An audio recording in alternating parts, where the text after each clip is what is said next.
Assalamualaikum warahmatullahi wabarakatuh. Nama saya Restu Maling Alyudin, NPM 201110030. Di sini saya akan mengerjakan tugas yang berjudul Sejarah Perang Salib. Jadi awal mula terjadinya Perang Salib ini antara pihak Timur atau Islam melawan pihak Barat atau Kristen. Penyebab Perang Salib disebabkan oleh banyak faktor seperti agama, politik, dan sosial ekonomi.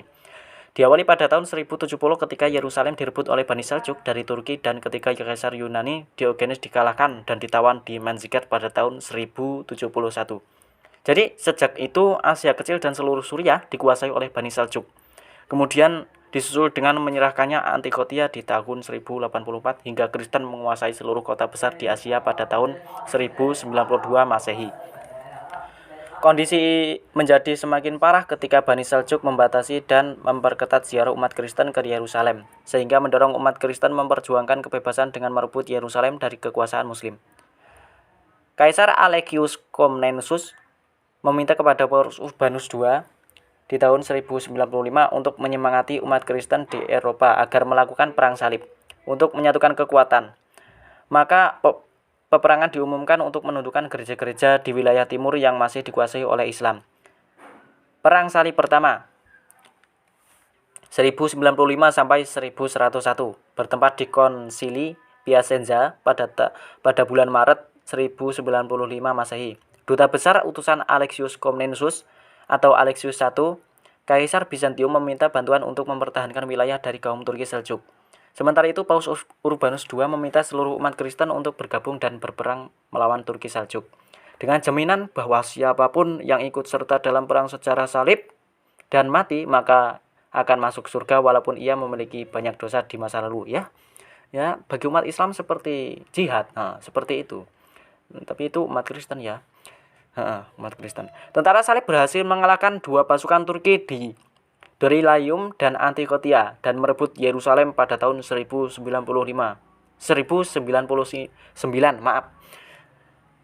Perang Salib kedua 1145 sampai 1150. Perang Salib kedua kembali terjadi setelah beberapa puluh tahun masa damai ketika Kristen dan Muslim hidup berdampingan di Yerusalem. Pada saat itu tentara Islam pimpinan Imad ad-Din Zengi merebut Aleppo dan Edessa. Kekalahan demi kekalahan yang dialami pihak Kristen membuat Paus Eugenius III menyerukan untuk melakukan perang salib kembali pada bulan Maret 1145 yang didukung oleh para pengkhotbah terutama Bernardus dari Clermont. Pada tahun 1147 tentara Prancis dan Jerman dipimpin Raja Louis VII dan Konrad III menyerbu Yerusalem tetapi tidak berhasil dan kembali ke negaranya dengan tangan kosong. Pada tahun 1150. Kasihan deh lo.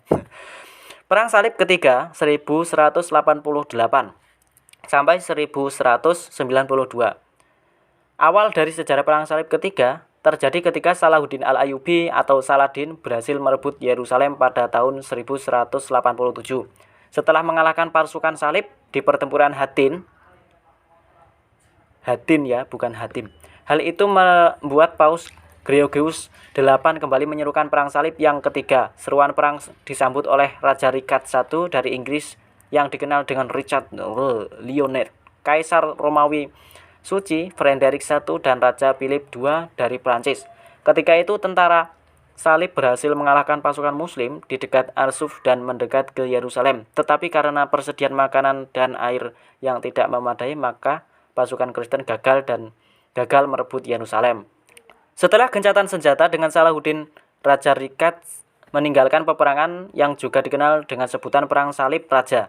Sedangkan Paus Gregorius VIII tidak melihat akhir dari peperangan ini karena ia sudah bongko atau meninggal dunia sebelumnya. Perang Salib keempat 1202 sampai 1204. Paus Innocentius III memulai perang salib keempat untuk menginvasi tanah suci lewat kekuatan Mesir.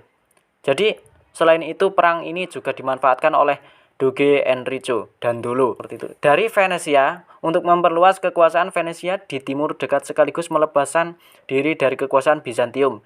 Tentara salib mengadakan perjanjian dengan Dandolo, tetapi mereka tidak memiliki dana untuk membayar armada dan syarat-syarat dalam kontrak, sehingga Dandolo meminta untuk mengalihkan perang salib ke Bizantium, menggunakan kota Zara sebagai jaminan awalnya. Terus, penyerbuan yang gagal karena campur tangan Paus Innocentius diulangi kembali pada April 1204. Kali ini mereka berhasil menjarah Konstantinopel, merampok gereja-gereja, dan membunuh banyak penduduk. Tentara salib membagi kekaisaran menjadi beberapa wilayah Latin dan koloni Venesia. Dan perang salib keempat berakhir ketika Bizantium terbagi menjadi dua bagian besar. Perang salib kelima, 1217. Dewan keempat Lateran kembali menyusun rencana untuk memulihkan Tanah Suci pada tahun 1215. Pertama, pada tahun 1217 pasukan perang salib dari Hongaria dan Australia bergabung dengan pasukan Raja Yerusalem dan pasukan Pangeran Antiochia untuk merebut kembali Yerusalem. Kemudian pasukan perang salib berhasil mengepung Damietta di Mesir pada tahun 1219. Akan tetapi karena desakan seorang staf kepausan bernama Pelagius, mereka mengambil resiko menyerang Kairo sehingga kalah oleh blokade pasukan Sultan Ayyubiyah Al-Kamil dan mengadakan gencatan senjata. Perang salib ke-6, 1228 sampai 1229. Kaisar Frederick II yang berulang kali melanggar sumpah dalam sejarah perang salib dikucilkan oleh Paus Gregorius IX di tahun 1228. Tetapi ia tetap melakukan pelayaran di Brindisi dan mendarat di Palestina. Dengan diplomasinya ia mendapatkan Yerusalem, Nazaret, dan Bethlehem dari Al-Kamil setelah berdiplomasi selama 10 tahun. Jadi sangat semangat dia berperang. Sebagai imbalan dari kesepakatan tersebut, ia berjanji untuk melindungi Al-Kamil dari semua musuh termasuk dari umat Kristen. Masa tenang berlangsung selama beberapa tahun sampai Raja Thibaut I dari Nevers memenuhi panggilan Paus Gregorius IX untuk mengumpulkan kembali para tentara salib di bulan Juli 1239 setelah berakhirnya gencatan senjata. Setelah itu Peter dari Dreux, Hughes IV dari Bourgogne, serta para bangsawan Prancis lain ikut berpartisipasi dan tiba di Akko pada September 1239. Setelah mengalami kekalahan di Gaza pada bulan November, Thibaut kemudian mengatur perjanjian dengan kaum Ayyubiyah dari Damaskus dan dengan kaum Ayyubiyah yang berasal dari Mesir yang membuat sebagian bangsawan merasa tidak senang. Perang salib ke-7, 1249 sampai 1254. Kembali terjadinya perang salib ke-7 berawal dari konflik dengan Mesir pada tahun 1243 karena adanya kepentingan kepausan yang diwakili oleh para Templar atau kesatria salib. Kemudian Yerusalem diserbu oleh pasukan Geweresm yang dipanggil oleh Al-Adil anak Al-Kamil, tentara salib yang bergabung dengan kaum Vanka dan tentara bayaran dari Baduy, tetapi mengalami kekalahan dari suku Baibars yang berasal dari suku Geweresmin. Hanya dalam waktu 48 jam saja, sehingga banyak ahli sejarah menganggap pertempuran ini menjadi tanda kematian bagi negara-negara Kristen. Hingga 1254, Louis IX dari Perancis tetap mengadakan perang salib melawan Mesir. Sungguh terlalu. Perang salib ke-8 1270. Louis IX mengatur perang salib ke-8 pada tahun 1270 dengan berlawar dari Aigues Mortes untuk membantu sisa-sisa dari negara wilayah tentara salib di Suriah. Akan tetapi perang justru dialihkan ke Tunis di mana raja menghabiskan waktu 2 bulan sebelum kematiannya. Ia kemudian ditabiskan menjadi seorang santo, yaitu Santo Louis, sesuai dengan namanya di kota Amerika yang mengambil namanya.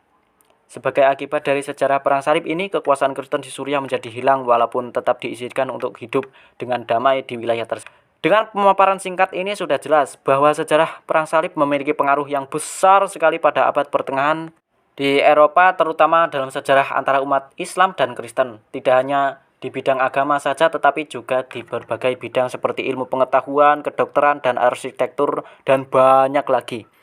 Cukup sekian dari saya. Saya akhiri. Wassalamualaikum warahmatullahi wabarakatuh.